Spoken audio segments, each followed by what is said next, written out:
if we can have that same spirit, revive the spirit of Beijing and say, yes, we can. I think that will be what I call accelerated action.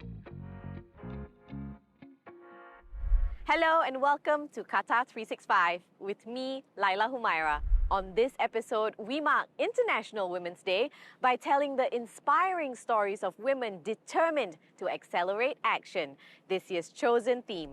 Adel Halim met some powerful First Ladies who had pretty strong words for global leaders. But first, I'm here in Education City to find out more about the institutions that have a high number of young women pursuing STEM subjects. These are no ordinary pair of shoes. They've been modified to meet the sensory needs of children with autism.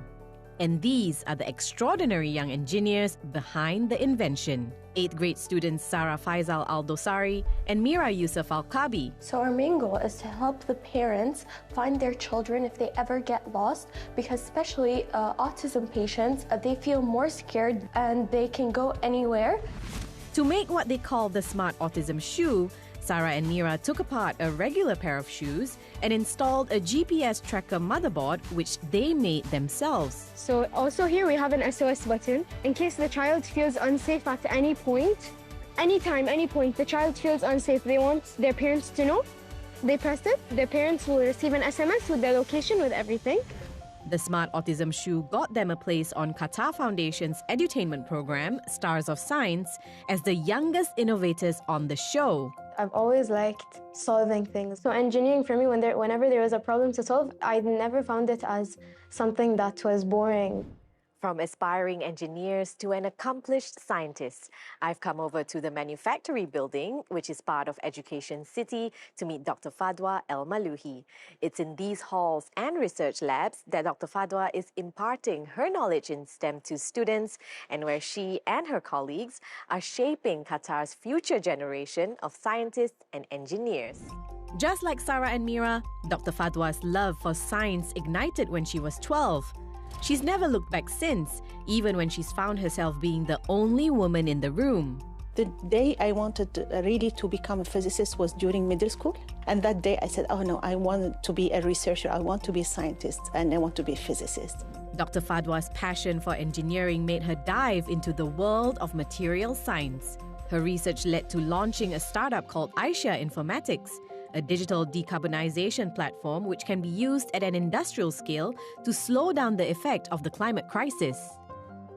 I have the power actually to simulate materials, processes in large supercomputers, and there is a way that we can decarbonize businesses and make them achieve their decarbonization targets much faster than the 10 to 20 years because we don't have time. Part of that equation is also playing her part to inspire a new generation, a role that Dr. Fadwa fully embraces inside the classroom and out. I was really glad to hear about the story of Sarah and Mira. In Qatar, we're really blessed. So at least 50% of the students are female. They're coming forward, they're not shy like the way I was. But perhaps in her own way, the tenacity of Dr. Fadwa lives in students like Sarah and Mira, who are certainly not shy to spread their love for engineering. STEM comes at any age, like you can start as young as we are, and I want my peers to understand that they can do it and they just have to put the work in. 150 years. That's how long the World Economic Forum says it could take for gender parity in economic opportunities to be achieved at the current pace. And while that can sound demoralizing to some, others choose to focus on changing as many lives as they can while also inspiring others to pay it forward. One such individual is Her Excellency Bians Gawanas, Vice Chair of the Global Fund, and I got a chance to meet the former Under-Secretary General of the United Nations to find out what fuels her dedication to women's empowerment. I first wanted to start with your role at the Global Fund. Can you map out the organization's strategies and goals?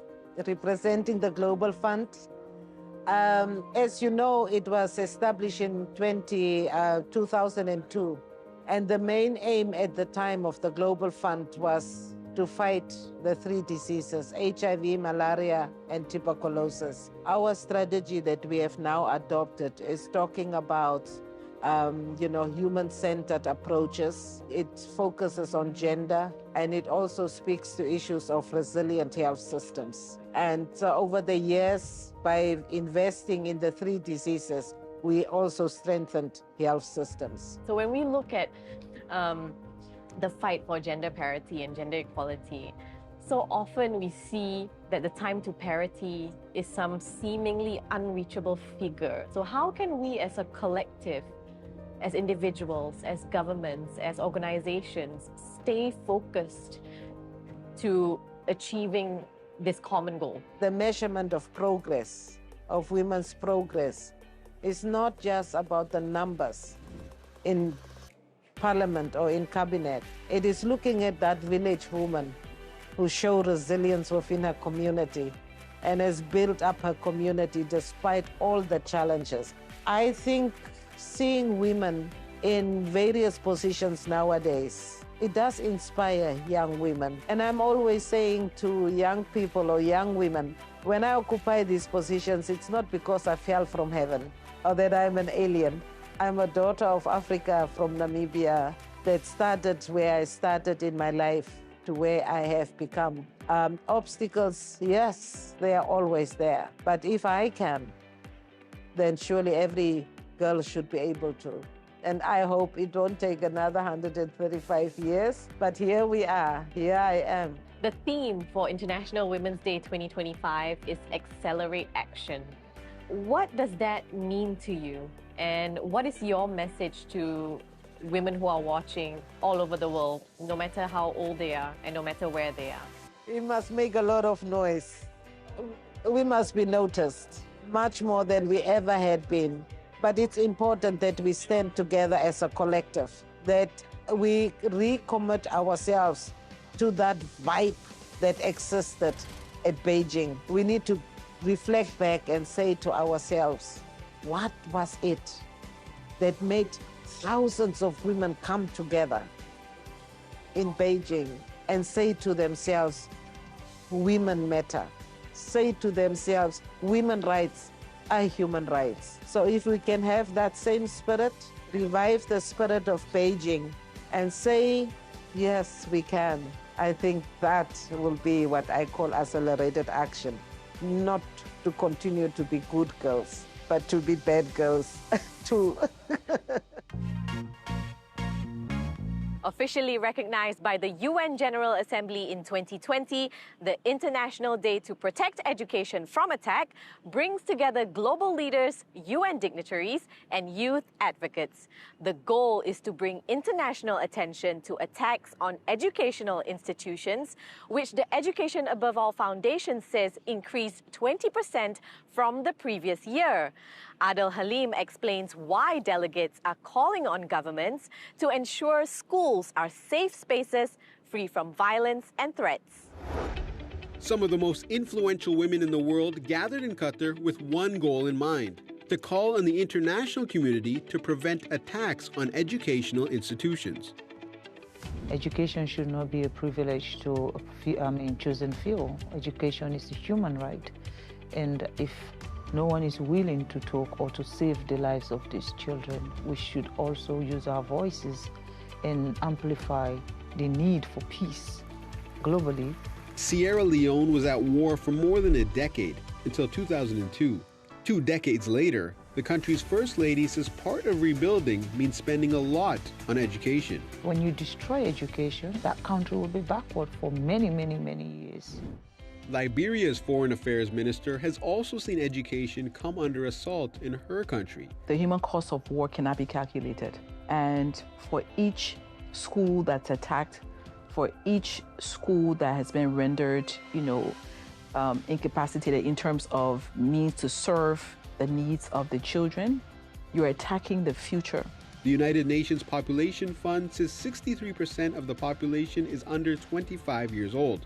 Some are ex-combatants and face formidable challenges ahead. One message that came out very clearly, which I fully agree with: the world is in chaos. Put women at the helm and the world will change. Nurul Izzah Anwar was a Malaysian member of parliament for 3 terms.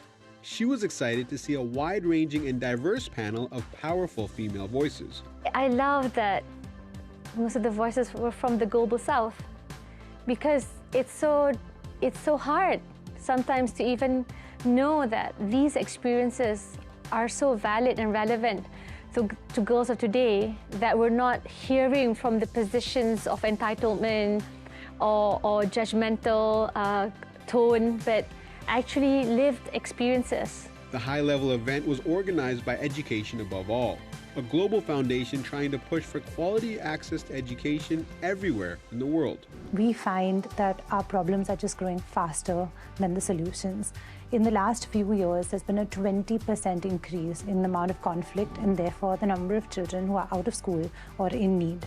During live war, often the attention is on humanitarian support and not on long-term development support. We do our best in that field as well, but we also really push and promote the kind of build back better philosophy. As Sierra Leone continues to rebuild itself after a decade-long war, its First Lady has a message to young girls in attendance or watching at home. Do not allow anybody kill your dream, and that focus on your education. If we continue to bring each other up like that, nobody will be left behind. From young engineers to accomplished diplomats, we've seen how representation, support, and empowerment can help fuel the aspirations of women no matter how old they are or where they live. We hope you've been inspired by the incredible women we've met in this episode, but that's all the time we have for now. For more, check out Euronews.com and connect with us through our hashtag. Thanks for watching, and we'll see you next time on Qatar 365.